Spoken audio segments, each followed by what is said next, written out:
I want to get started. I want to just know, do you see something that says audience window, or do you actually see the slides? I see audience window. Okay, never mind. I tried to be fancy. We'll do it the only way I know then.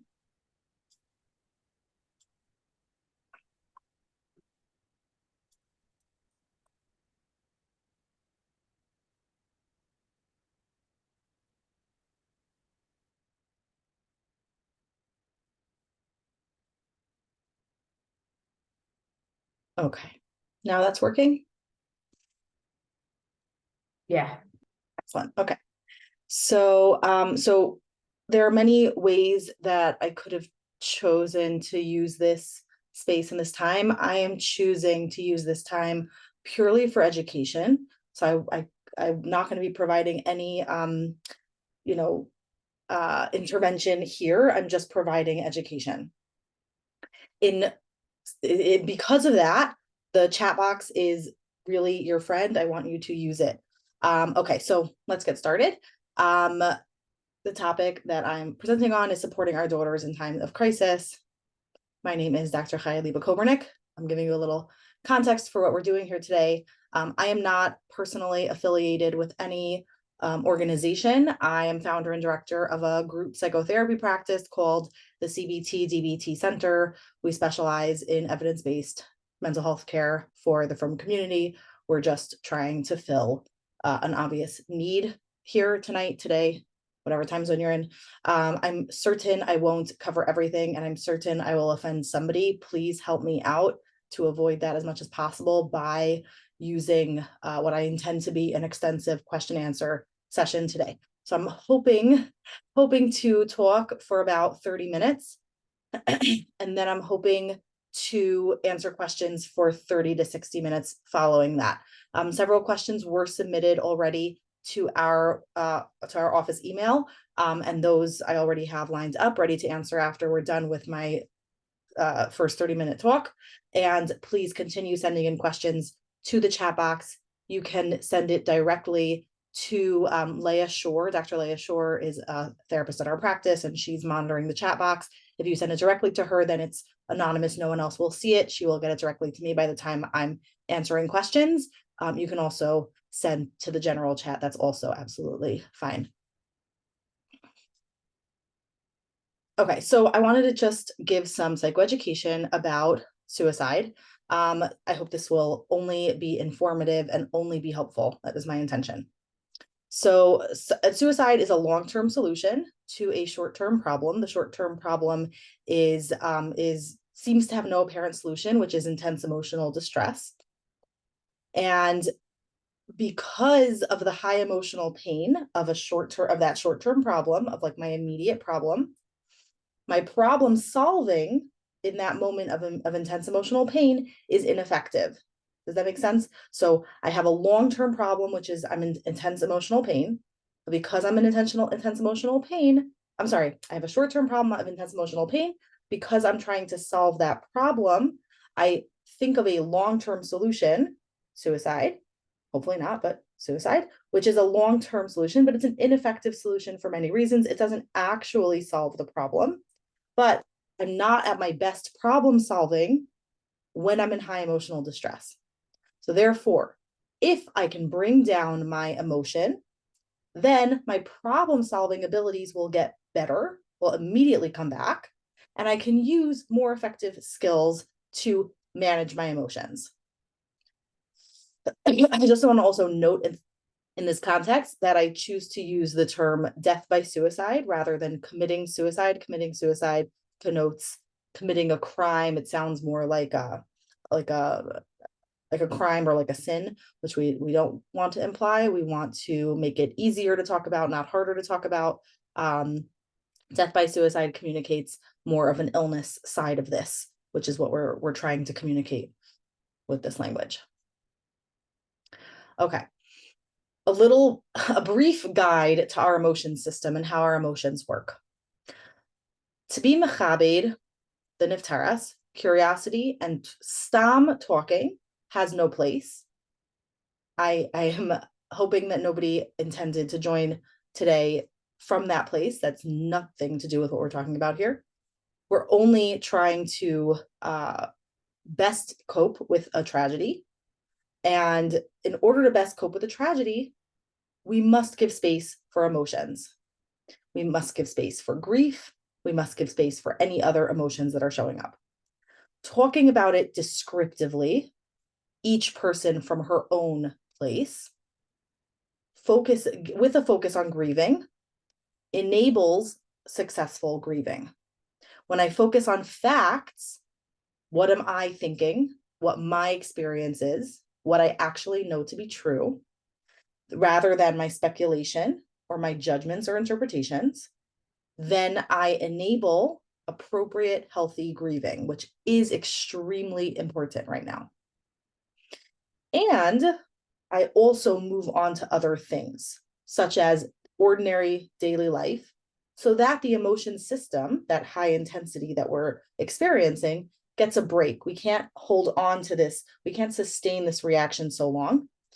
So we want to be engaging in other things so we're not hijacked by this intense emotional overload. One important way that I like to think about engaging in daily life. Now, engaging in daily life can just mean going to class. That can also mean that. It can also mean taking a shower and eating your meals and, going to sleep at a reasonable time.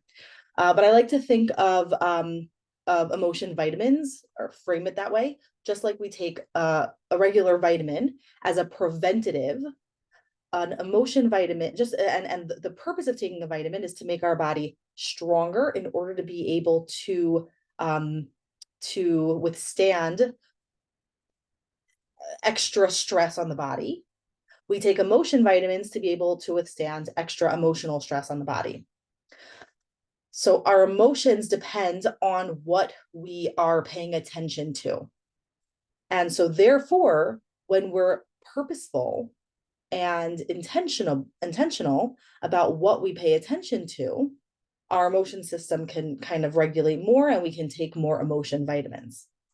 I break emotion vitamins down into two sections. There's the physical, and then there's the four things, which I'm drawing on mainly two types of therapies that I offer. One is called DBT and one is called ACT. Just to give you context, it doesn't really matter. Okay, so the physical to pay attention to is our basic physical needs. Am I getting enough sleep? Am I eating something? Doesn't have to be, whatever, but just am I eating something? Am I drinking water? Am I moving? Am I doing my basic daily tasks like class, shower, whatever, basics? And those are the basic physicals that we want to be paying attention to as best we can. Plenty of girls are going to have a hard time sleeping right now. That is totally understandable and reasonable. And can we more or less try to rest for some amount of time every day? Can I lay down with the lights off, resting and intending to rest for 2 hours, 3 hours, 4 hours? That would be wonderful. So something, even if I can't get it all. Okay, the four things that are also part of emotion vitamins are in this nice little graphic here, relationships, so some form of connection. So if it holds up in my room, not talking to anybody, that's not going to be great for my emotional immunity. So connecting on some level to someone. Values, so doing things that align with our values. So this might mean meaning making.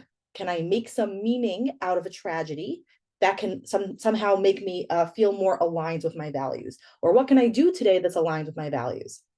I can talk more about any of these, so don't hesitate to send in questions if I'm not fully addressing anything.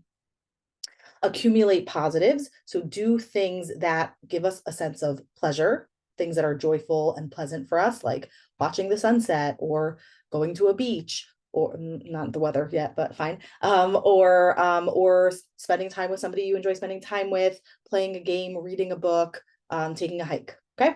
And building mastery, doing things that give us a sense of accomplishment. This is actually quite potentially challenging for post-high school girls in general, obviously not for all of them, but for some girls post-high school, Maybe they're not in any sort of structured setting, and then there is a problem of not feeling productive, and then that can actually be a massive tank to their emotional immunity, and just that itself can lead to a lot of problems.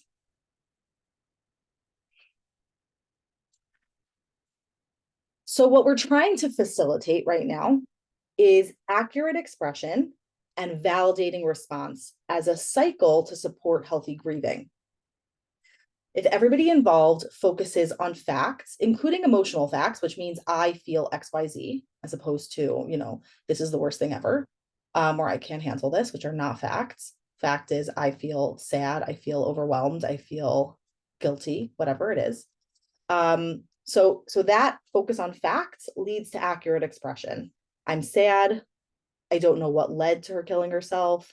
I wish she had found a way to feel better, rather than interpretations or judgments like she shouldn't have done this. Her behavior is unacceptable. It's their fault. I shouldn't be so sad.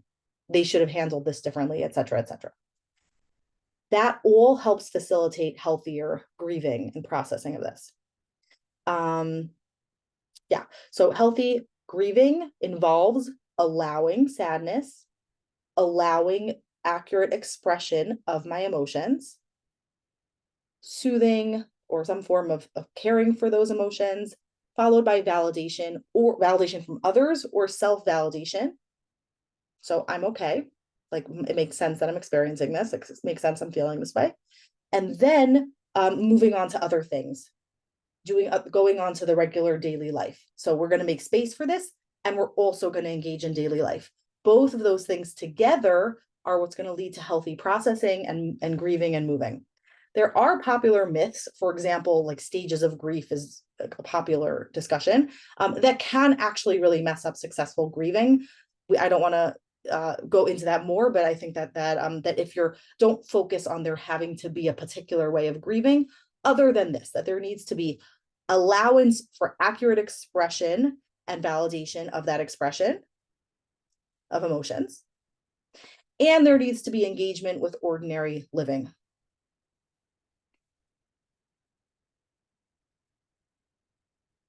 Okay, what can parents do? Parents can best help if they can validate the valid. Valid is any emotion, thoughts as thoughts. So if I have the thought, it's all my fault. That is not accurate. That is not valid. But it's valid that I'm having that thought. So I can validate that this must be so hard and you're really thinking about some big things.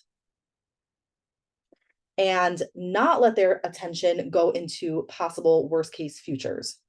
That we don't need to go there. Like, it makes sense we're going to go there, and we don't need to go there. That's not a useful expenditure of our energy. We don't need to put our energy there.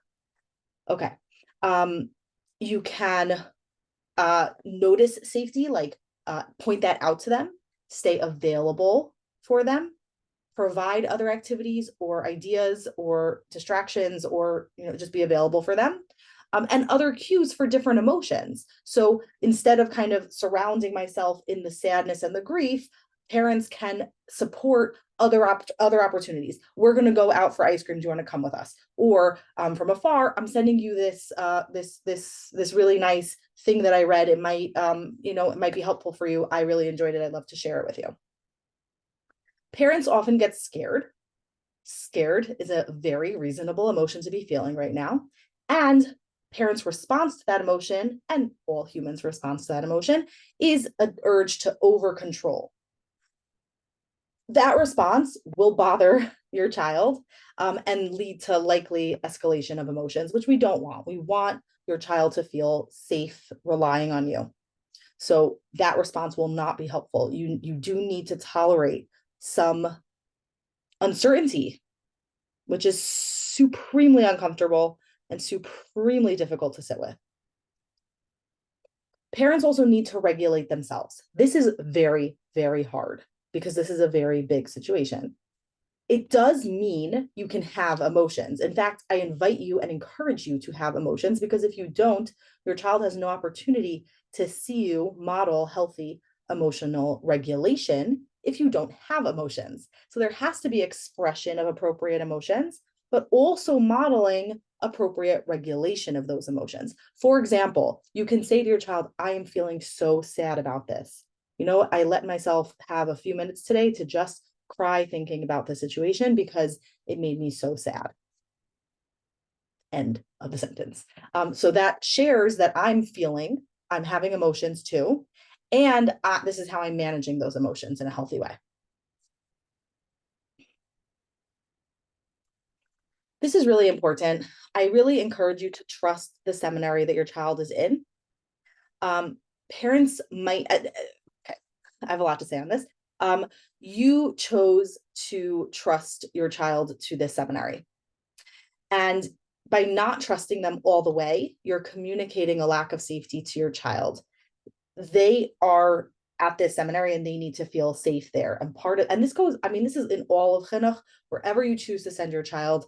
And I'm sure this is not, the first time you're hearing this. If you, let's say the school has a rule to whatever, XYZ, the school has a rule, no smartphones, and you don't agree with that rule and you get your child a smartphone. That communicates to the child a lack of safety because I can't trust the system that I'm in.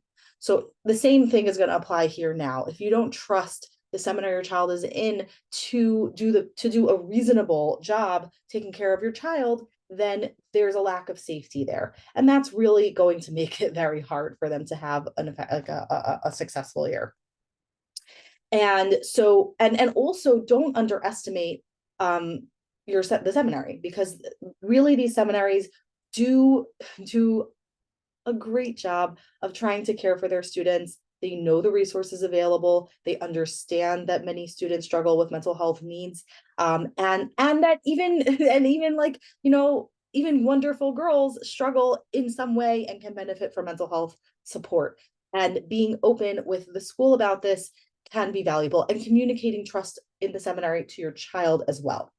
I also want to add on this that I have seen, as a mental health provider working with both Americans and with Israelis, I continuously see that across the spectrum of Frumkeit, people do not trust the seminaries with mental health needs. I very much understand why. Because I've seen this over and over. And the seminaries I don't think the seminaries understand why, because they just are trying to be there, love your child, support your child, take care of your child, and be a partner in their growth. So why would you not trust us? And I understand why the parents and the students don't. This is really complicated. I don't pretend to have a clear, one size fits all answer for this. And I do think that I just want to own that if you're sending your child away to a seminary, you want to trust them fully, including partnering with them in your child's general overall health care as best as possible. And seminaries are happy usually when they are aware that their students are in therapy and, for more or less this reason, have a basic awareness of what's going on for that child. They feel that they can better support them that way, which is what they're trying to do. So I guess that's my spiel on that, but I'm sure there's much more to say on that. Trauma therapy. Do they all need trauma therapy? Not now. They don't. And I'll explain why. In the immediate aftermath of a tragedy or a crisis or a disaster, all reactions are normal. And I'm not saying that just to validate or poo-poo it or, normalize. I'm also saying that for a particular reason, which is that all reactions are so normal that we actually don't want to try to change those reactions. Suggesting that anybody needs trauma therapy in the immediate aftermath of a crisis implies that an intervention would be appropriate, but an intervention would not be appropriate since there has been a very recent trauma. Therefore, there are some things that would be appropriate that are not an intervention. Most people do not develop a post-trauma related disorder There can be several. It doesn't have to only be PTSD. Many different types of problems can develop as a result of experiencing a traumatic event. I'm just going to say it, just throw it as an example. Maybe one person walks away, several months after a traumatic event, has PTSD, but another person might have OCD, which is a totally different set of problems. So there's no one size fits all disordered reaction. And most people will not develop a post-traumatic disorder. Most people will recover. Normal recovery happens when we're able to fit our experience into our world. I like to give the metaphor of, and I didn't make this up, but I like to give the metaphor of a traumatic experience, and recovery from a traumatic experience is like walking up a staircase in the dark, and you think there's one more stair, and your foot kind of is hovering in the air for a couple seconds when you think there's that extra stair, until you kind of realize there's not, and your foot lands down. And that's that moment of surprise and confusion where it's just hovering there.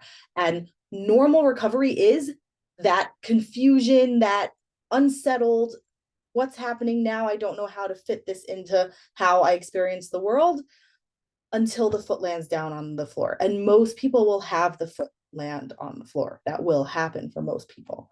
In order to make that happen, what we have to do is realize there is no additional step. That's all that has to happen. What does that mean in real terms, not in metaphor land?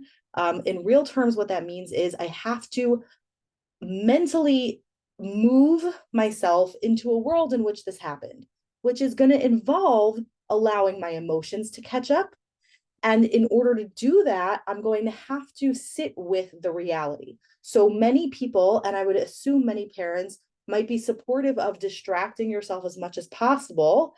And that, because what they're usually going to be seeing is that the more distress the person is in, the more they're engaged with the traumatic event, the more distressed they become. So if they start talking to you about it, they get hysterical, let's say. So you try to make them talk about something else, or think about something else, or take them somewhere else. And what that does is it actually introduces that whenever I have an accurate expression of my emotion, remember what we were saying before. It sounds like someone's unmuted, if they can just mute themselves. Whenever I'm having an accurate expression, my expression is being shut down. So remember that slide we were on a couple of slides ago, accurate expression requiring a validating response. If I'm sharing my experience and that experience is getting shut down because I'm getting hysterical, so it's logical why it is getting shut down, but it's getting shut down, then ultimately there's no space for me to have my foot land. My foot just stays there hovering because I didn't understand that there's no stair. Still waiting for there to be a stair. So we need to have space for that processing to happen. It's going to just involve sitting with the facts, sitting with the emotions, sitting with the very high levels of distress, and allowing those, together with taking care of the physical, engaging in the ordinary, and everything we talked about so far. Dealing with hysteria, you probably already have encountered hysterical children, young adults, and it's not fun. You want your child to feel good and to feel safe and to not be hysterical. And like I have been saying, we do need to allow for difficult emotions. We do need to allow for big emotions. That all kinds of needs to be on the table and allowable. Okay. And if I reach a place of hysteria where I can't breathe, I can't talk, I'm keep passing out, whatever it is, if it gets to that level of a physical response, I do not, and I want to say this very clearly, I do not recommend giving a child something that was not prescribed for them, period. And I don't necessarily think that running to somebody to get a prescription for something is the solution either, because that again is going to not allow for the natural recovery process.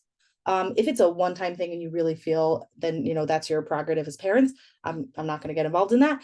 And much healthier we'll be sitting with this, even this high level of discomfort, and moving through it will enable that and facilitate that healthy recovery that we're aiming for. So some crisis survival skills. And by the way, we've put up so many resources in the last 2 weeks, mostly in response to the current war. There was a war before this, right? Expand our brains. So there's a lot of resources on the website, on our website. We've added additional resources for seminary students. Particularly though, I want to just bring your attention to a handout that's like emotion, like I think it's called War Psychoeducation or Psychoeducation for Adults in a War, something like that. And it includes in it a really nice handout with a basic review of some crisis survival strategies based on DBT. That doesn't matter, just giving you context. So some crisis survival tips that I can share with you offhand, just so you have access to a few ideas. One is an acronym TIP. So T stands for change the temperature. You do this by, I want to give a brief version of this, trying to get cold. It can be water, it can be ice, it can be an ice pack, it can be a gel pack that you stick in the fridge, it can be a crack ice pack, whatever. But getting cold under the eyes while tilting forward and holding your breath is going to lead to a pretty quick drop in your heart rate. So please be mindful if there's a heart relevant condition, but that will actually lead to a pretty quick decrease in heart rate. So that's pretty helpful to be aware of. It's useful to do it for a few seconds, pause a few seconds, pause a few seconds, and that works really effectively. So remember, cold, under the eyes, tilt forward, hold your breath, 4 things. The second idea is intense, vigorous movement, running in place for 2 minutes, 20 push-ups, 20 jumping jacks, jumping rope, something quick, aggressive, will raise your heart rate and then drop it. That's what we're aiming for, is a drop in the heart rate.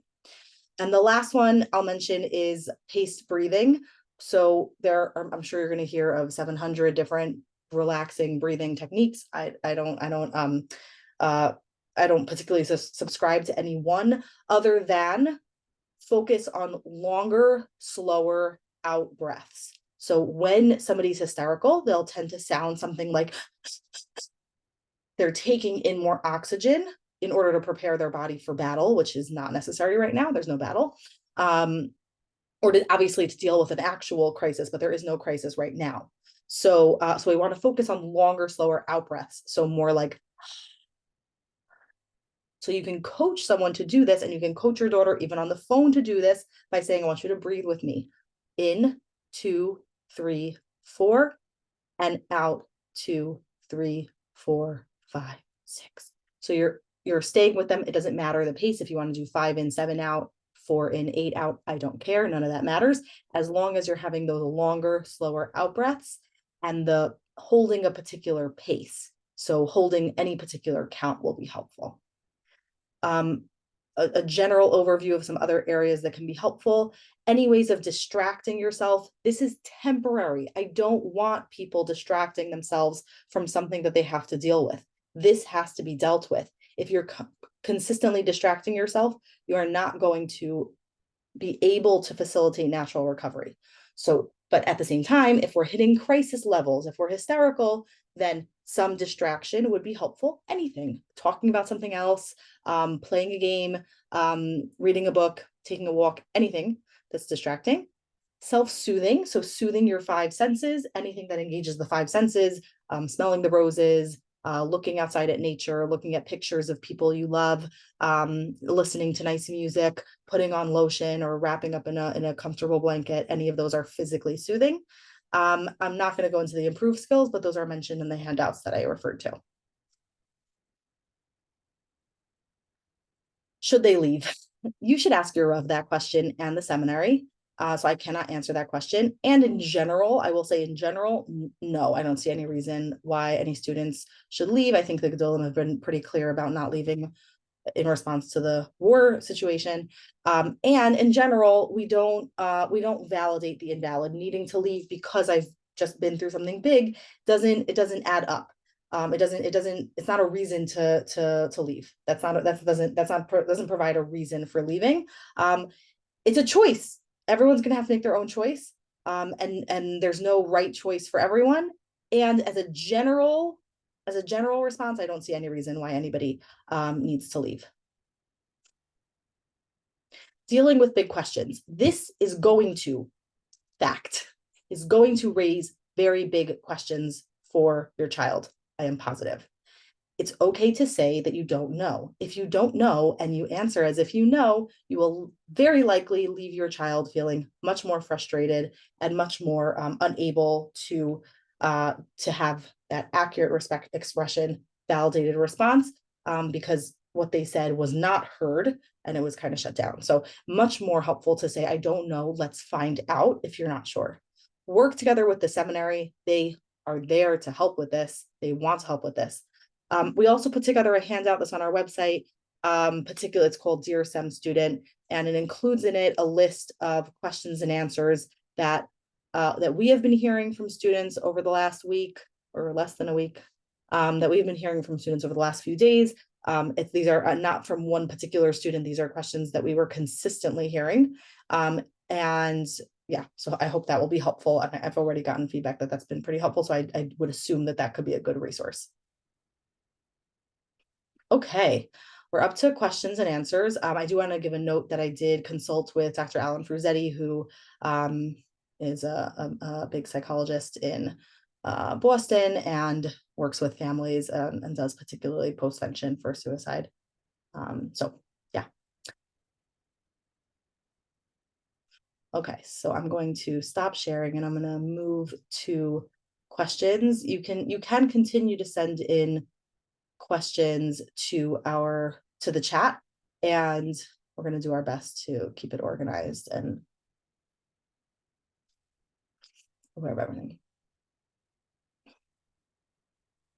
Okay, so the first question that I received is, as a seminary student mother, I'd like to know exactly what was told to the girls. That's going to depend on the seminary, and it's also going to depend on who your daughter is, what the context was. But you can ask your daughter directly is what I would recommend, honestly. Yeah, but the seminaries would know what they told the students. They're also, I think it's important to understand that different students had different levels of exposure. And so it is possible that different information will get around. Like that is possible. And I think being open to that is supremely important. Being open to the fact that your daughter might be hearing very big things, and you being an appropriate repository for that, or appropriately positioned to have open conversation, that I welcome whatever you share with me and I'm not going to shut you down, that whatever you share with me is allowable. I'm not going to freak out. I'm going to hear you and be there with you, is going to encourage and open the door for conversation. Do they know the details? I don't know what it means. I don't know what each student is going to have different prior exposure. So they're going to understand it based on their own prior exposure. I think this is a bigger question of how much do we talk about difficult topics with our children, and when we don't talk about them, what happens when they get exposed from other places? And the most important thing in terms of that is keeping open conversation. To keep open conversation, you have to consistently respond to big things with validation, openness, not having a big reaction, being able to tolerate big things and being able to be aligned and on your daughter's side. So all that's going to have to happen in order to facilitate this. And you do want your daughter coming to you and not going to Google or to random other friends or other sources that I'm not aware of to find out the answers. You don't want that happening. You want yourself to be an important person on their team for this. I asked my daughter if she was okay, and she said yes, but didn't want to talk much about it. Is that okay? It absolutely is okay. Everyone's going to experience things differently. And what I always am encouraging, particularly the girls in this situation, and in general after a crisis, is that you don't have to talk about it to me. It doesn't have to be to me. but it has to be somewhere. It doesn't have to be to me. It could be to a friend. It could be to a different family member. It can be to a teacher. It can be to a journal. It can be in drawing. It can be in painting. It can be in singing. I don't care. As long as you're having some way of expressing out what's inside of you, and it's not all staying inside of you. It cannot all stay inside of you. That is too much, and it's not going to work. It's going to kind of lead to getting stuck, like we talked about. Should we encourage talking or not? So that follows the same what we just talked about. Does time heal? Time heals to an extent. Time does give opportunity for healing. And if during that time we're avoiding dealing with it, we're only teaching our brain that this is actually way too big to handle. We can't handle this, and we stay stuck, or we actually kind of keep ourselves typically more stuck. So time could actually not heal potentially if we're doing things during that time that are not supportive of healing. This tragedy is not only sad, but scary as well. Yes, that is very true. This girl was apparently functioning well. Did anyone know she was struggling so painfully? I don't know. I would assume some people knew. I don't know, and I'm not able to answer that, whether anyone knew. But I do think this question is getting at is that we all have to sit with, and the students are sitting with this also, because this is some of the first questions I got, and we do address that in that those handouts that I mentioned. Yeah, we have to sit with that this wasn't somebody, you know, off the derech, clearly struggling, having serious mental health problems, in and out of a rehab. You know, this is not that situation. And that is very scary for us to sit with, because then it happened to a girl just like me. And then we have to sit with the just like me aspect. And that's scary. And we want to try to, what our natural urge and inclination is to do with that is to try and control it or figure out the answer to it. And or a way to kind of other this girl, because then she's not just like me. And I think what we actually have to sit with right now is that we can't do that. We can't say this girl was an outlier and we are all just going to be totally fine. We don't know that. We have to sit with that discomfort. That said, this is not something that just happens suddenly out of nowhere to randomly to anybody. This is also not something that generally happens. This is very rare. So this is very rare. It's very unlikely to happen. It's probably not going to happen again, either ever or for a very long time. And it's possible. And that is very uncomfortable to sit with. How can we detect signs in our children and students if they don't fit the profile of typically struggling children? So part of the answer is that we might not be able to. And that, again, that goes back to that really hard to sit with kind of thing. What we can do is constantly do our best to facilitate open communication, and that we are the appropriate address for difficult questions and for difficult struggles and for big emotions, that they're all allowable. That's a huge deal. And that's it. That's really it. And we can't do more than that. So we're facilitating open conversation, we're supportive of big emotions, we're allowing of difficult things, and then beyond, and then we're also connecting to resources. We're not allowing people to sit with not being connected to resources when somebody is struggling. We're not saying like, okay, it's okay that you're just you know, just going to sit there and we haven't figured this out. No, we have to figure this out. If somebody is struggling, we do need to figure it out. If they haven't connected with a therapist, well, we need to figure out connecting them with a therapist or with an appropriate mental health provider, whatever that means. I hope this is not a silly question, but are we sure this death was the result of suicide? Yes, we are. Okay. My daughter is struggling with trying to understand how someone who seems so happy and normal and good can do something so dark. Yeah, I think this is, you know, kind of a repeat of what we've been seeing in terms of questions from girls. And I think that's what I've been saying, right? That we have to sit with this massive level of uncertainty that something so big can happen to a girl just like me. But that we also can sit with that. This doesn't just happen one day. You don't just wake up one day and decide to kill yourself. That doesn't happen. There is a process, and part of that process will involve speaking to people you trust, speaking to trusted adults, having the ability to have open conversations and connecting to appropriate resources. And that all has to be part of that picture. She's also having a hard time going to sleep and eating. That is very, very normal. We have to assume that pretty much every seminary girl might be in some level of shock. And so that's a normal response to an abnormal situation. That can't continue endlessly. And in order to facilitate that not continuing endlessly, we want to encourage some rest.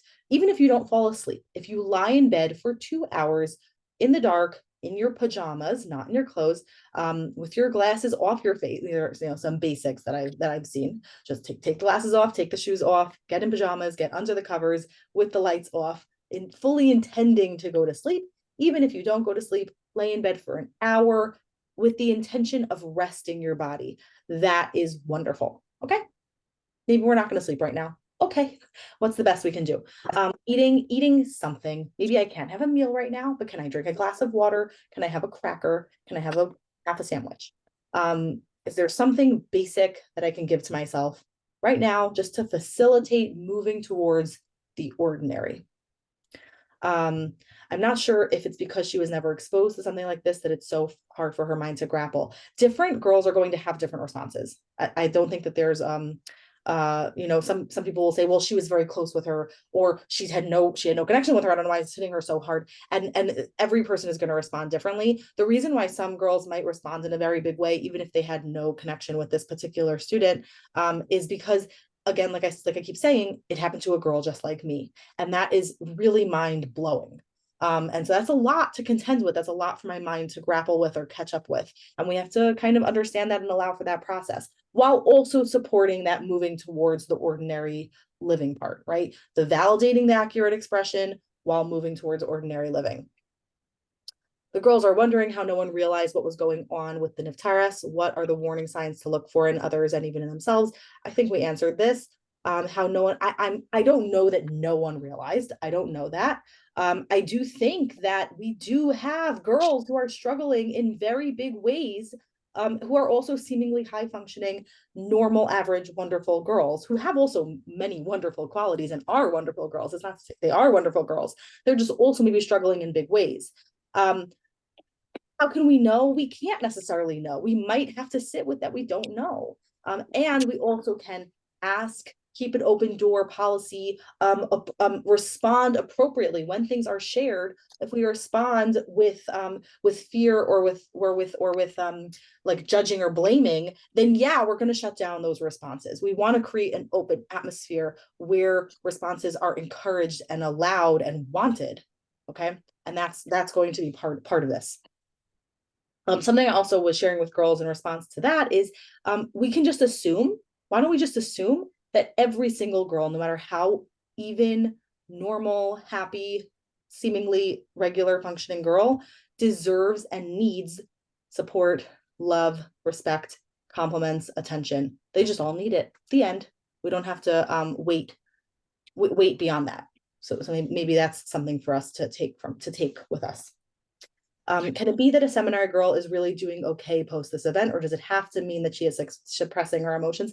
Not necessarily. If a girl didn't have a lot to do with the student, or even if they were in the same seminary, but it's a really big seminary, maybe they had nothing to do with this girl, they might not take it in such a big way. And I think that's okay. I think different people also respond differently. Sometimes even to big events, some people don't respond in such a huge way. As long as that is happening, the actual experiencing of my actual emotion, I am fully in touch with the actual facts, and I'm allowing for all that. That's good. That's all okay. As long as all the honesty and realness is happening and I'm not actually pushing anything down, that's good.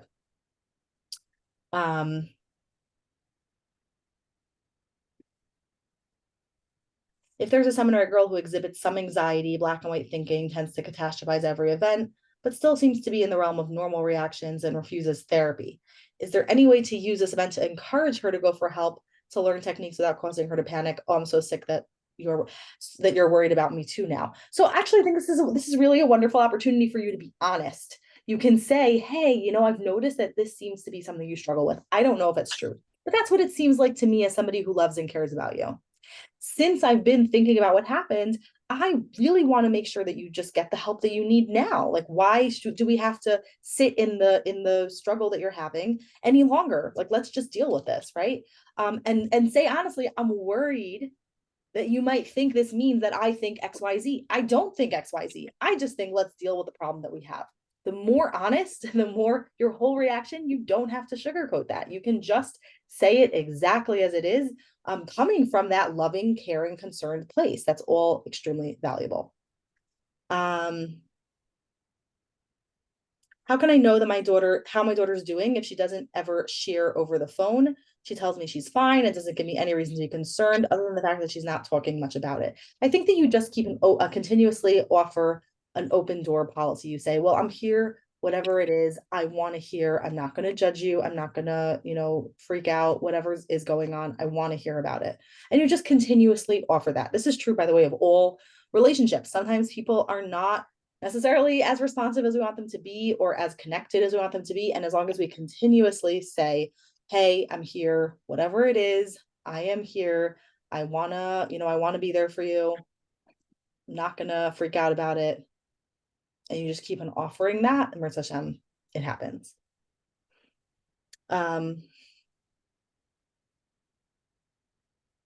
What if your daughter isn't discussing and won't discuss it at all? Okay, so a common, or this is now we're seeing this common question, and is showing signs of distress. How can support be given that isn't head on? So if your daughter isn't discussing and is showing signs of distress, then I would kind of suggest that those two pieces of that approach. And by the way, in that handout that I keep referring to, we did in a brief way try to account for all these points. So you might refer her to that and say, I just saw this, I thought it might be useful for you. But what we really tried to focus on that handout is that number one,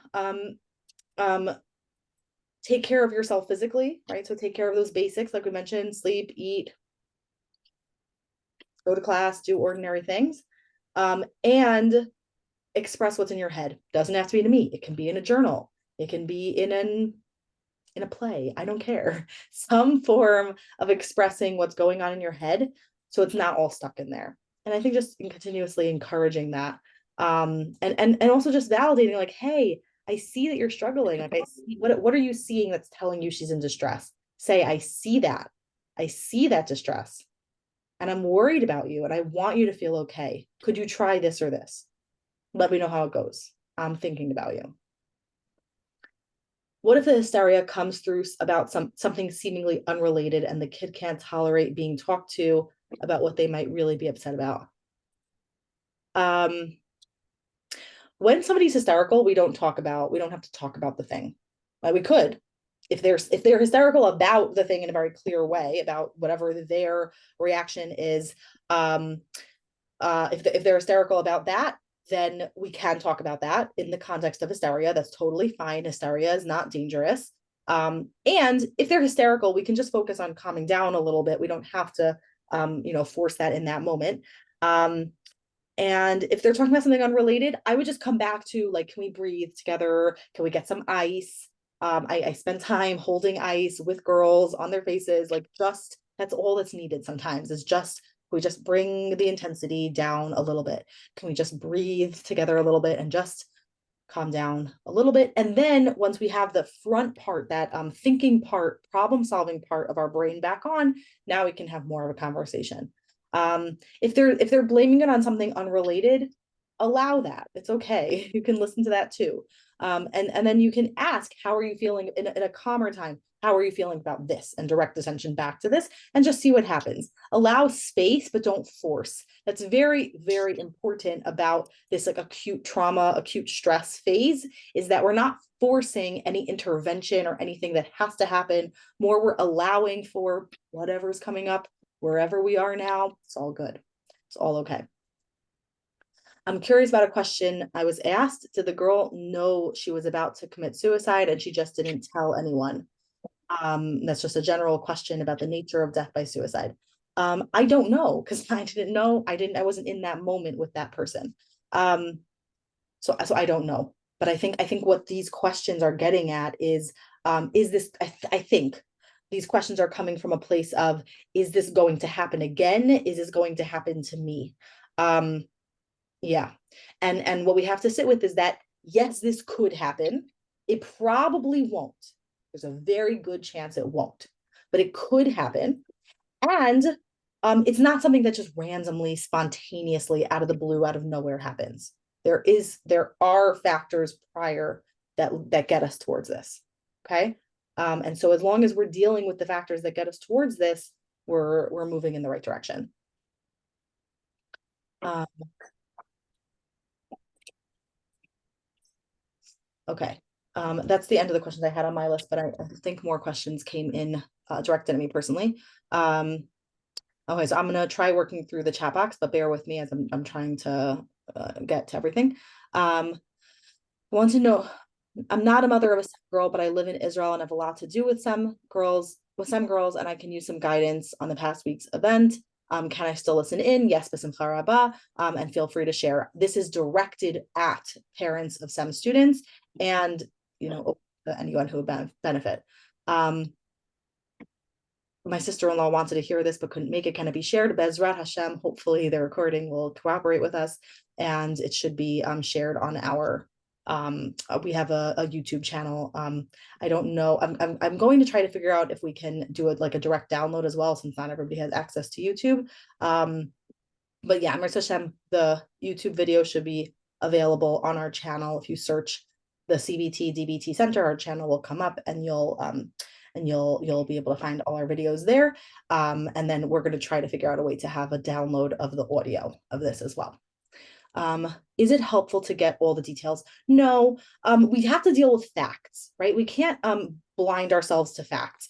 Every seminary girl is, as far as I'm aware, is aware that this was a suicide. So lying that it was a suicide is not going to work. That's actually going to just shut down that we can't talk about this. And then guess what? Then we can't talk about this, which is actually very dangerous. We want to be able to talk about this because we don't want this to happen. So therefore we need to be able to talk about it. So, so we don't want to shut down facts that everyone's aware of, but we don't need to go pursuing additional details beyond that. That is absolutely, first of all, disrespectful. And that's disrespectful. And second of all, actually unhealthy and completely unnecessary. We don't have to fuel or entertain additional things beyond what we have to deal with. What should we be telling our daughters when she's concerned about her friends? I think that's similar to questions that I've been addressing, which is that number one, we can't know, right? We can't, there's a lot of things. I just hear somebody unmuted and I don't see who it is. If you're aware of who you are, if you could please mute yourself. Just gonna take a second to see if I can find who it is. Okay. Fine. Okay. Yeah. So she's concerned about her friends. Number one, we can't know. We have to sit with that. But you also have to sit with a lot of things in this world, right? We have to sit with, I always, okay, not such a nice joke, but I always joke like there's a bigger likelihood of you getting into a car accident than there is of this happening. Most things that we get very anxious about or that we're very worried about happening are less likely than a car accident. So I usually give that example as you know, not great of an example it is. So listen, it's normal that you're going to be concerned about your friends right now. That makes a lot of sense. And it's probably not very useful to be concerned about your friends more than listening, being an open space, being an open ear, spending time telling your friends, I care about you, I love you, this is what I see in you, that I respect in you, are all wonderful things to do. And we can't control other people. We just can't. We're just not in charge of what other people decide to do. We're just not in charge of that. And that's the best that we can do. And we have to kind of sit with this uncertainty.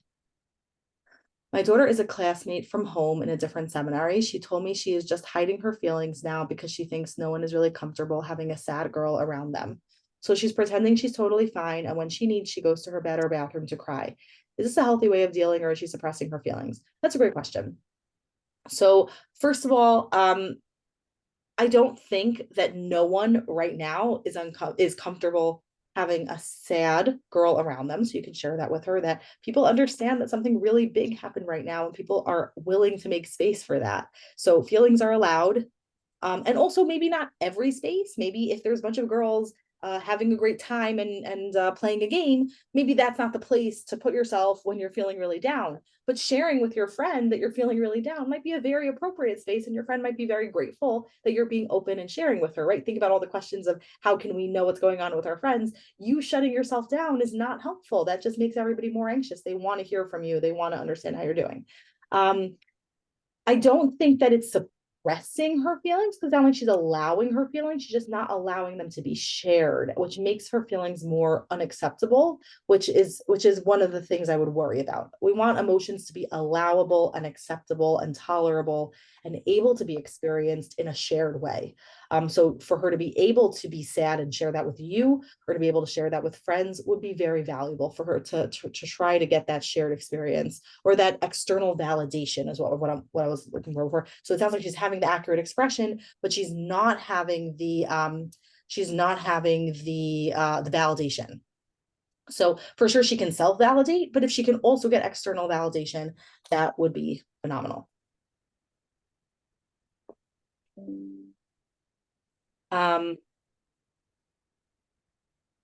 Okay.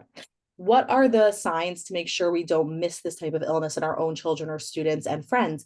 I don't think that there are particular rules like this or this or this, right? That's what I've been saying, is we have to sit with a level of uncertainty.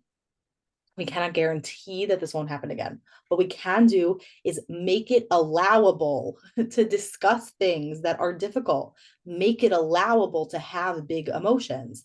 Make it allowable to have big and uncomfortable questions. All of those things, the more we make space for them and we allow them, the more that we don't have to experience this alone and not have a solution. Like I said in the beginning, suicide is a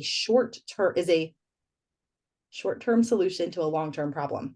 I have a long-term problem of no, I'm kidding. Sorry. I always confuse the direction I say that in. A long-term solution. Suicide it provides an ending. There is nothing else after that, right? Duh. And it's a solution to a short-term problem, which is that I'm in emotional pain right now. Okay. And I might have been in emotional pain for a while. That's not to invalidate that, but emotional pain can be dealt with. Suicide cannot be dealt with. Suicide is the end. And so we want to be able to own this and discuss this. And if we can't discuss it, then we don't have space to deal with it. And that's the best thing you can do about this. There are no special signs. This can, and I think we have to sit with that. This can be a girl who looks wonderful, seems extremely high functioning, seems very well adjusted, and this can still happen. We have to sit with that, which is a big thing to sit with. My daughter knew this girl for many years. She told me that she knows what happened and that it's true, but just doesn't want to believe it because it's too hard to reconcile with the girl she knew for years. Is that healthy? That is exactly what I was describing with the foot hanging in the air situation. I don't know how to reconcile this with my pre-existing world. This doesn't make sense. This doesn't fit. And so the natural process of getting my foot to rest on the floor, or of natural recovery, is going to involve reconciling this. Ignoring it completely, distracting herself all the time, no, that will not be healthy or effective. But admitting that this is hard to reconcile is perfect. Sit with that hard to reconcile feeling and try and reconcile it. Start to be aware that, yeah, this happened to the girl I knew and loved, who was this wonderful girl. Allow the facts to be real. Deal with the real facts. My daughter is also frightened because it was a peer who found her. How to support her? Yeah, this was hugely tragic and painful on so many levels, and that is part of it, and that is very, very scary and a lot to deal with. I think that the same things, which is sitting with the facts. This is the facts of what happened. Correct. Yes, that is huge. We can't beat around the bush. I'm sorry, there's no bush to beat around. This has to be owned and dealt with. So deal with the facts. You don't have to deal with beyond, like we said before, you don't have to deal with beyond the facts. You don't have to deal with interpretations of the facts, like this is horrible or I wouldn't be able to survive it. You have to deal with the facts. And the facts are going to involve an emotional response, and that also has to be dealt with. Okay. This has been excellent. Thank you.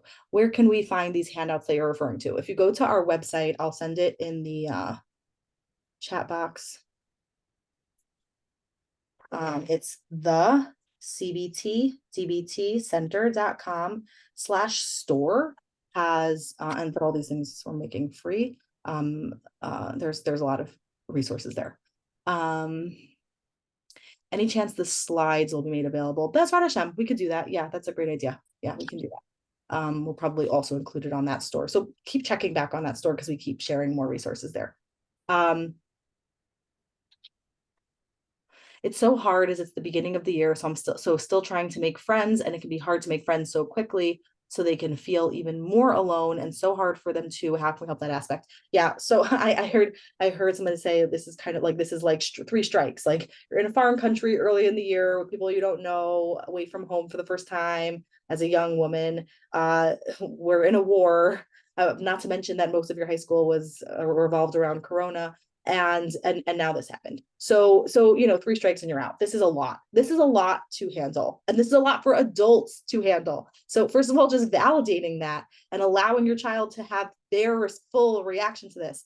I think you can support them in all the healthy things, support them encourage them to, yes, try and connect with other girls, like try to help them do that, because this is a lot for them to manage. Help them think of ideas, like what could be a question they could start with. Can they start with, so what's your favorite class so far? That's like a nice easy break-in. Or tell me about your family. What's your family like? Sometimes just thinking of a way to initiate can be really helpful, but supporting them and connecting. I'm hanging up the phone now because I want you to go talk to the other girls in your dorm. Is it okay if my daughter is choosing to not believe or not be macabre that this was a suicide? She knows that that's the story that's going around, but she prefers to say that it's not what happens. So that's what I'm trying to refer to with the sitting with the facts thing. I think that as long as we don't, I'm actually pretty confident about this, as long as we don't sit with the facts, the harder it is for us to reconcile or to make sense of, or us to have the foot land. Basically, the foot won't land because you didn't acknowledge that the foot was in the air and that there's not an additional step. So if we don't deal with the facts, then we have to deal with this thing, okay? We have to deal with girls like my age could just drop dead. No, girls your age can't just, I mean, they could, but it's extremely unlikely. It's probably more unlikely than this happening. So we have to then deal with not reality. And we don't have to deal with not reality. When we try to deal with not reality, we tend to make things harder, not easier. So it will be easier, you would think not, but it's easier to deal with the facts than to deal with not the facts. So I would actually encourage that, since this is a fact, this has to be dealt with at some point. It doesn't have to be today, it doesn't have to be tomorrow, but at some point we do have to agree to sit with, this is what happened and this is really big, and can we have an open conversation about it? What do you do if your daughter feels like she could have done more? So I think I'm getting this a lot. Perhaps there were signs that she didn't pay attention to. So first of all, the first thing to do is to think to yourself, is that true? Are there actually things that I didn't pay attention to? If there were, then this is like any other tshuva. We make mistakes all the time. Now this can feel like, but this mistake was fatal. No, that's not true. Your mistake was not fatal. Your mistake was your mistake. It was just part of a bigger picture. You did not know one person caused this to happen. That is not possible. So I don't have to sit with that I caused this. I can sit with that I did something that wasn't the best thing to do. Wonderful. We have a process called tshuva. It goes like this. I did this thing. I regret it. Wish I hadn't done it. I don't like it. This is what it is that I did. I'm going to stop doing that. And here's how I'm going to do differently in the future. Same thing applies here. Don't like that I did that thing. This is what I did. I'm going to stop doing that and do differently in the future.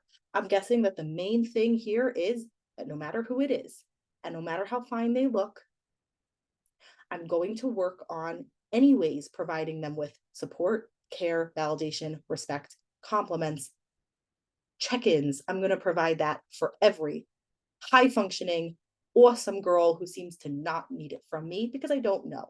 And I'm guessing that that's the main takeaway for most of us. But I do have to learn to sit with that. Maybe I could have done more. Maybe you could have, but guess what? Hashem didn't put you in charge of who lives and who dies, so you can't really take full responsibility for that. All you can do is learn from the past how to move forward. My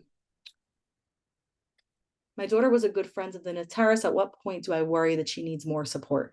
I think you wait a month. Don't decide today. She might need more support today, but I wouldn't look for therapy.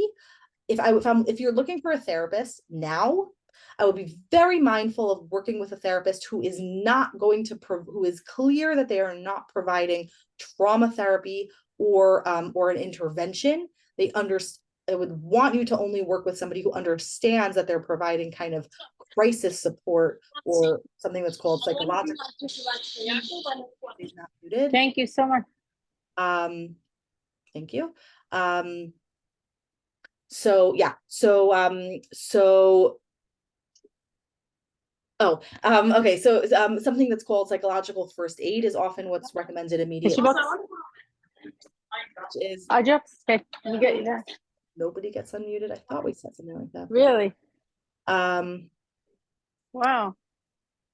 I give you really bad. Yeah. Okay. And the eye drops, they help instantly. Okay, in any case, so the thing you're looking for is not trauma therapy now, because now they are not having a disorder. Now they are having a normal response. I see. What does it say? Supported in the normal response. Well, that's a different thing. That's the nose. Response is part of that normal. That's what's bothering your eyes or your nose. Experiencing emotions, allowing emotions, all that good stuff. And so they might need or benefit from additional support in that process. And so fine, we're allowing for that process. And maybe they need an additional person to help them do that because they're far away from home, because they're needing an extra person to help them with that, or a focused place to do it. Is somebody who can be kind of a little bit more on call than like a regular once a week session. This is not about a once a week session right now. This is more about having somebody to kind of check in with, to fall apart with. That can be helpful, but I would just be clear that we're not providing an intervention right now. That's, I think, an important distinction. What was I going to say on top of that? Yes, and if you notice in a month or 2 months from now that your daughter is still really struggling, that is the point at which we recommend providing an intervention. Depending on what the problem is, there's going to be different recommendations. But if it is truly PTSD or post-traumatic stress disorder, which is fine, I'm not going to go into more details than that right now. The recommended treatments are prolonged exposure, cognitive processing therapy are excellent treatments for PTSD. Do your own research. Speak with organizations like Relief Israel and Amudim Israel are great with referrals and are really aware of who's here. Speak with the seminaries. They also tend to know who is here and who is doing what and who works well with their girls. So I would also recommend that. Yeah, that's how to know if your daughter needs more support. I think honestly she believes what she's hearing but wants to stay away from the truth. I'm guessing this is a follow-up to a previous question. Yeah, because we don't want to sit with this. We don't want to sit with something so painful. The problem is that the more we don't sit with it, the more we don't allow for that natural recovery, the more we end up with longer term problems. So in the short term, that works really well because I don't have to experience my distress right now. But again, think about this actually as the same problem I introduced suicide with, that suicide is a long-term solution to a short-term problem. That is the same thing we do when we don't allow ourselves to do healthy healing. When I don't allow myself to experience the discomfort, the short-term discomfort, and instead I create for myself long-term problems, that's the same thing. So you can encourage your daughter that you're just creating for yourself long-term problems by not sitting with the really intense short-term discomfort. And I know it's really painful right now, and it's going to get better if you sit with how painful it is.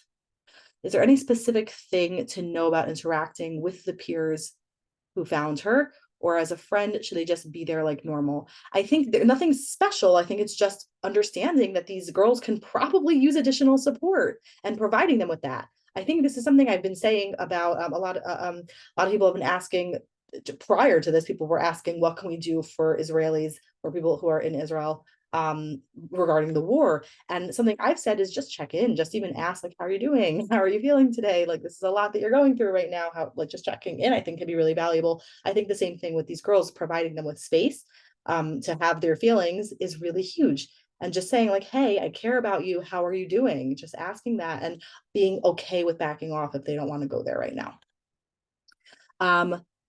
My daughter doesn't know the method of suicide. Is it okay that she thinks that perhaps the Nefteris overdosed? I don't think there's any need for anybody to discuss the details of what happened, even though it is true that girls do know.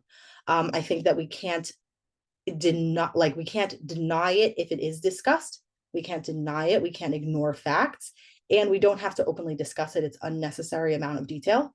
I think that perhaps she might have died many ways, and we don't have to entertain that. Or just know that it was suicide, but doesn't know how. I feel like it's a hard picture of her to have in her head, but is there a fear that this info may come to her at some point? Would I rather tell her so that she hears from me?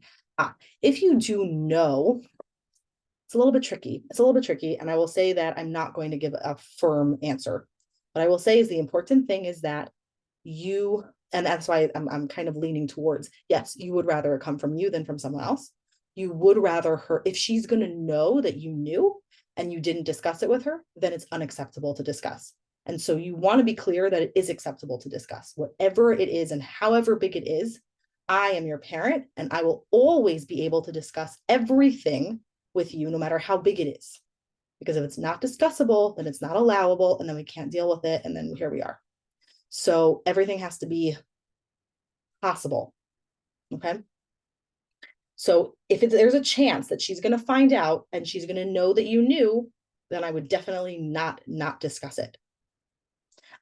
Just discussing it for the sake of discussing it, absolutely not. That's just disrespectful and unnecessary. But if there's a chance that she's going to find out and she's going to know that you knew, then yeah, those are then I would say that's included in the facts that you do have to deal with.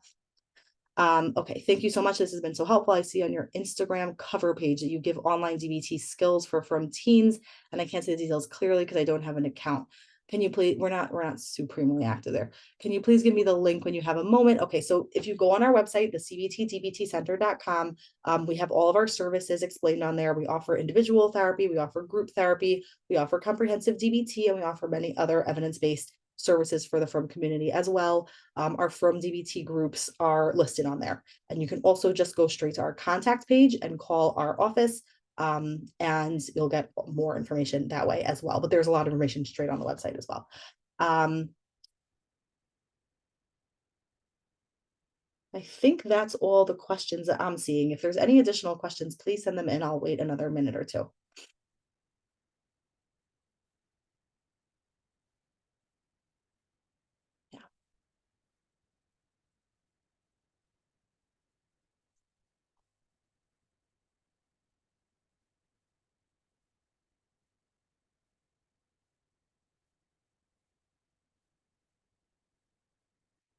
Where will I be able to find the recording? So for sure, Bezrat Hashem, we're planning to have the recording up on our YouTube channel. So if you search the CBT DBT Center on YouTube, you should find our logo, our YouTube channel, and you'll get to see the recording that way.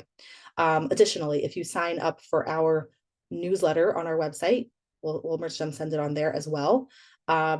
And thirdly, I will try to figure out, because I know that not everybody has access to YouTube, I will try to figure out a way for there to be a direct download, probably on the store link that I shared before. So you'll be able to find it there.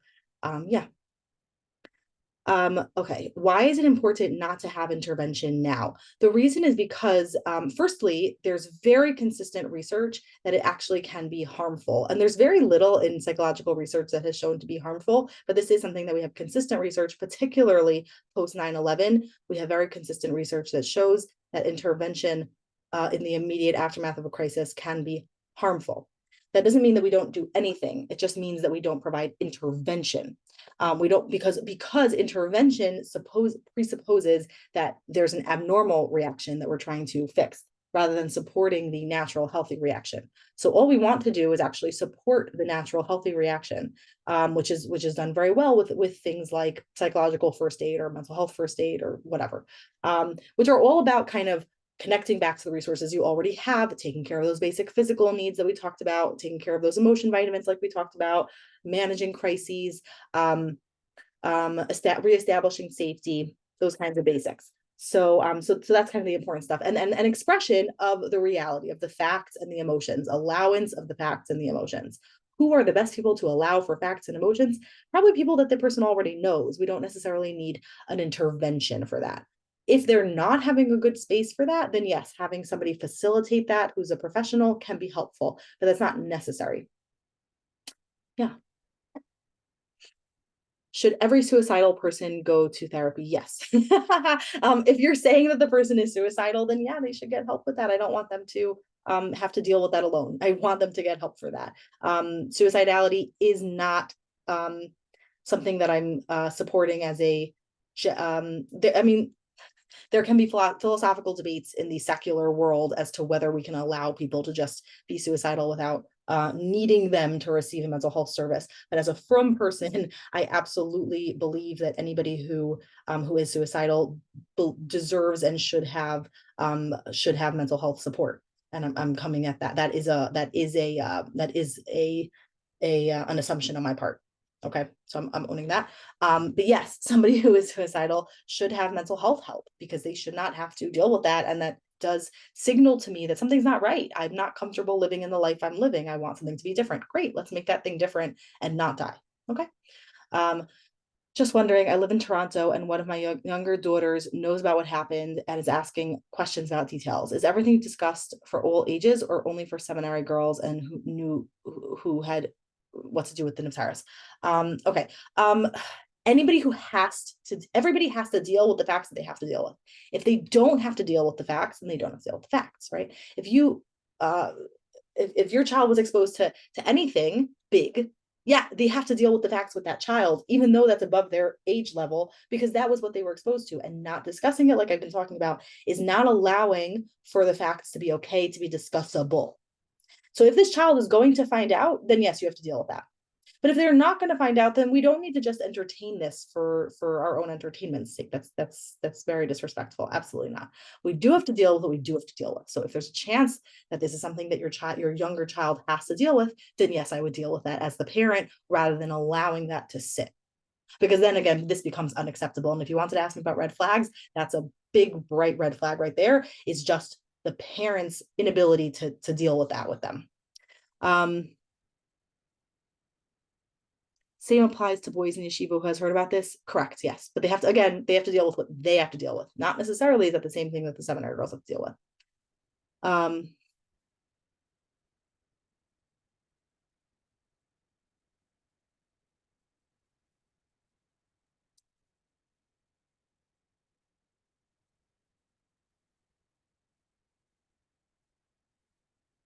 Any other questions can be sent in.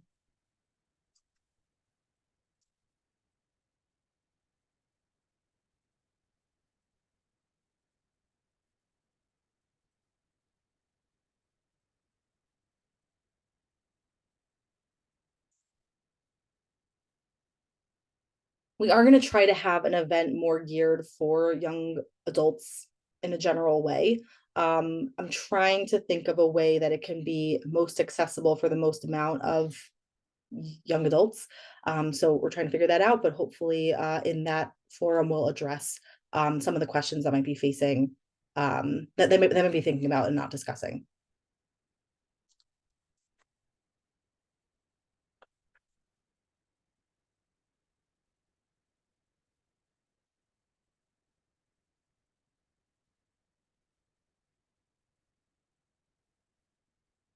Any other questions?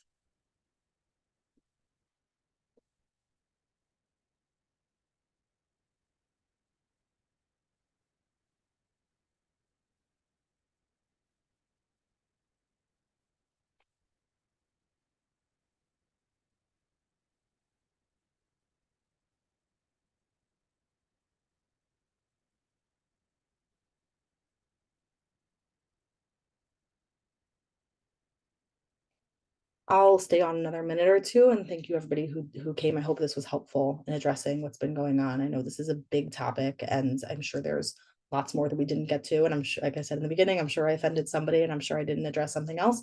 So, but the best we can do, but I do hope this was helpful. What about supporting people who are struggling themselves with mental health and are terrified that it will happen to them? Like I said before, this is not something that just happens to you. It's a process. So even if you are struggling with your mental health, then that means that you want to be in a process of getting healthier. Okay. So this is also not going to just suddenly happen to you one day. And that does mean you have to take an active role in working on yourself towards health. If things are not getting better, then advocating for yourself to, yes, get the help that you do need and deserve. Yeah.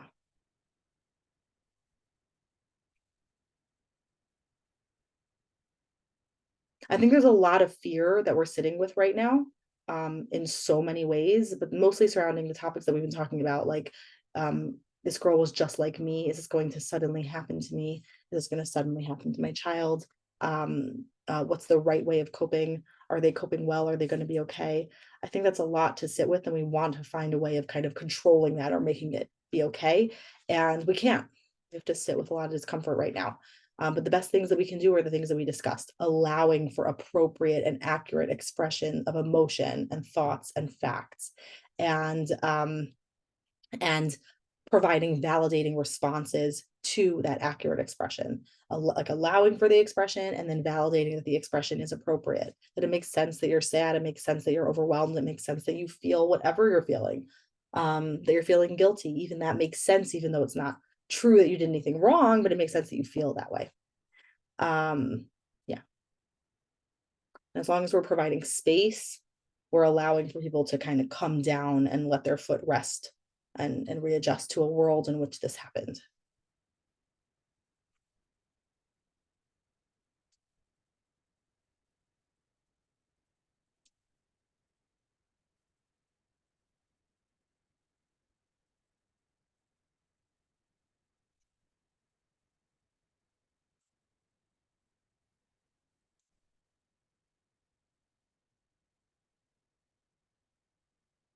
I'm gonna leave another minute or two if there are more questions.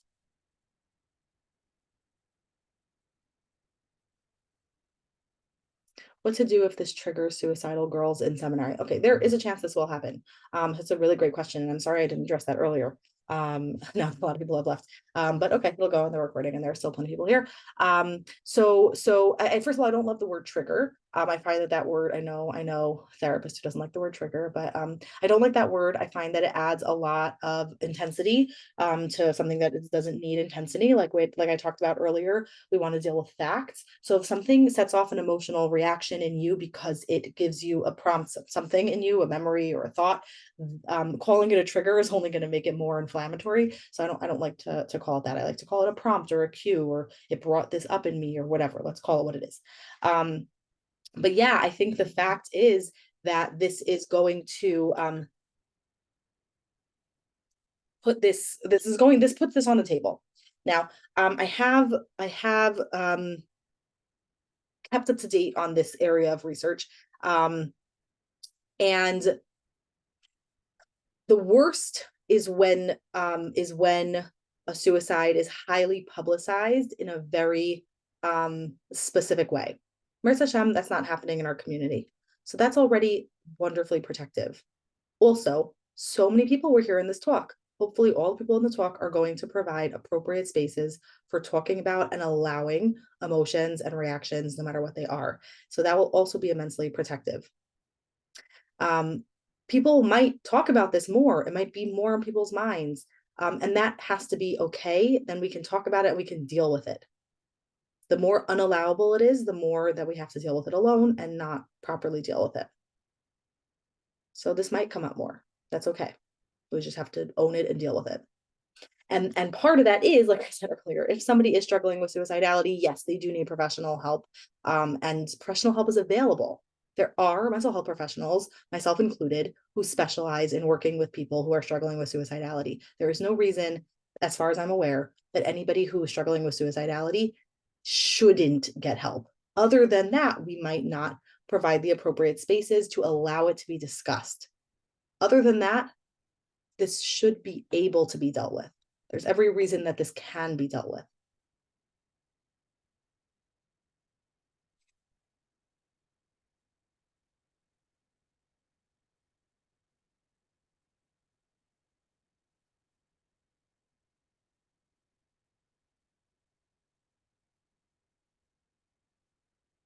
Again, I'll stay on another 1 or 2 minutes for any other questions that come in.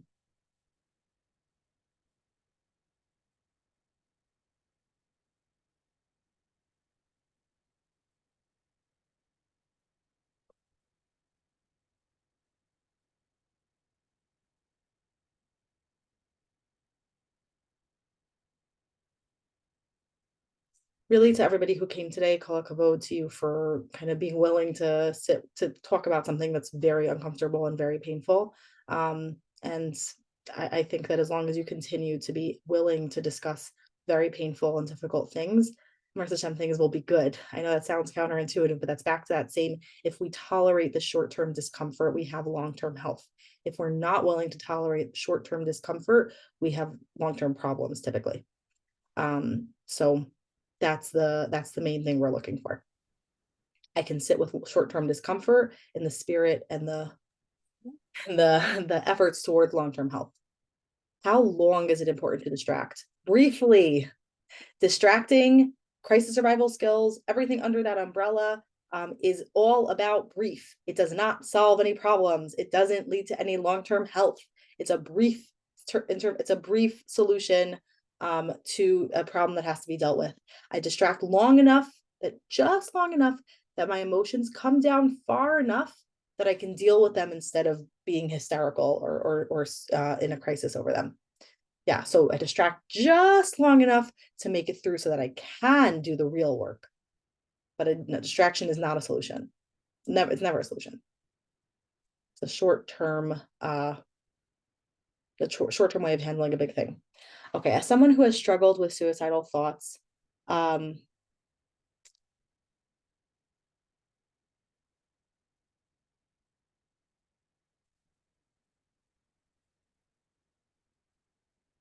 so somebody was just sharing their thoughts on suicidality, but those are points that we've been discussing.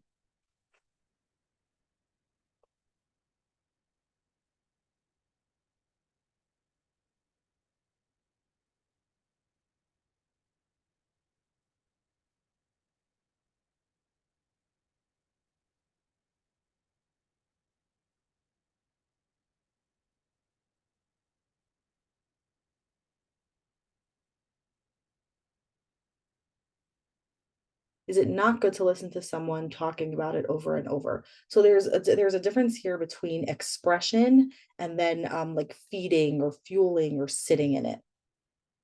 So sitting in it might be kind of like all the interpretations or judgments.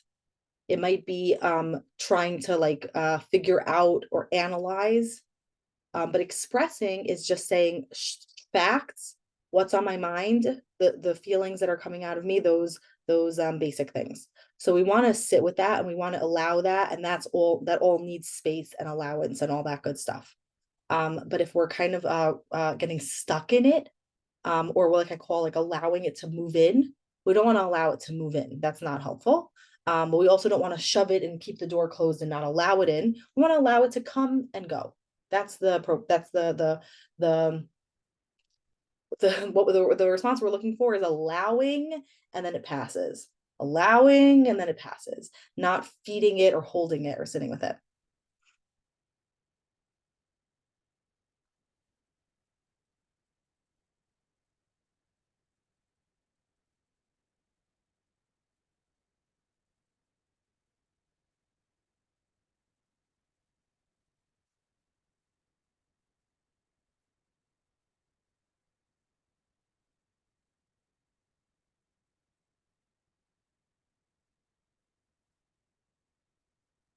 I'm gonna give it one more minute.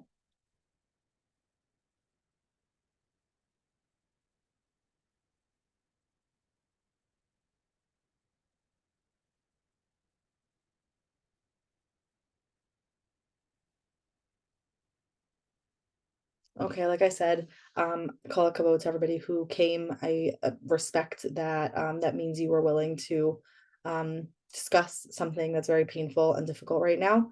I hope that this was only helpful. And Mirza Shem should be a refuah for Klal Yisrael. People should we should move forward in better conversations and better times. Thank you for being with us today. Thank you. Welcome.